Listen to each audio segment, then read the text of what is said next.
Kolkata night Riders বনাম Lucknow super giants. আজ কিন্তু আইপিএলের অন্যতম একটা মোস্ট ইম্পর্টেন্ট ম্যাচ কিন্তু হতে চলেছে আজকের ম্যাচ। তার বিভিন্ন কারণ রয়েছে, তবে তার আগে একটা কথা না বললেই নয়, এই ম্যাচটা কিন্তু কলকাতা নাইট রাইডার্সের জন্য কিন্তু একটা মাস্ট উইন ম্যাচ বলতেই পারো।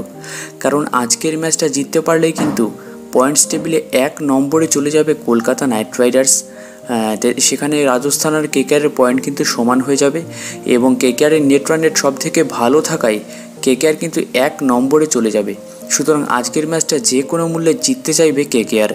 আর আজকের এই ভিডিওতে আমরা আলোচনা করব যে আজকের ম্যাচে কেমনটা হতে পারে কলকাতা নাইট রাইডার্সের প্লেইং 11।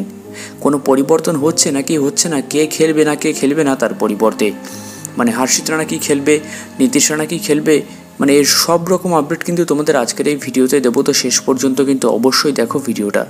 তো চলো দেখে নিই আজকের ম্যাচের playing 11। Phil Salt, Sunil Narine, Angkrish Raghuvanshi, Venkatesh Iyer, Shreyas Iyer, Rinku Singh, Andre Russell, Ramandeep Singh, Harshit Rana, Mitchell Starc এবং বরুণ চক্রবর্তী। হ্যাঁ বস, এটাই কিন্তু আজকের ম্যাচের প্লেইং 11। টিমে পরিবর্তন বলতে শুধুমাত্র আমি দেখতে পাচ্ছি এখানে হর্ষিত রানা, তাছাড়া কিন্তু কোনো পরিবর্তন করার দরকার নেই।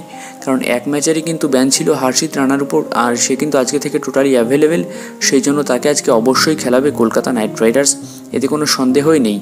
আর অন্যদিকে হালকা একটু চিন্তায় রয়েছে কেকেআর অঙ্কুশ রঘুবংশীর ব্যাটিং ফর্ম নিয়ে, তবে ছেলেটা কিন্তু ভালো টাচে আছে, আমার মনে হয় না তাকে বসানো উচিত হবে, তাকেও কিন্তু আজকের ম্যাচে অবশ্যই খেলানো উচিত।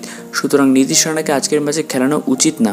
যদি আজকেও বা পরের দিনও ফ্লপ যায় তাহলে আমি তো বলবো প্লে অফের মতো গুরুত্বপূর্ণ ম্যাচে হয়তো অঙ্কুশ রঘুবংশীকে চেঞ্জ করে তখন নীতিশ রানাকে খেলানো যেতেই পারে। সুতরাং আজকে কিন্তু অবশ্যই রাখতে হবে অঙ্কুশ রঘুবংশীকে। আর প্লেইং 11-এ একটাই পরিবর্তন, সেটা হচ্ছে হর্ষিত রানা। তো প্লেইং 11টা কেমন লাগলো নিচে কিন্তু কমেন্টে জানিও, সঙ্গে তোমাদের প্লেইং 11টাও কিন্তু নিচে কমেন্টে জানিয়ে দিও।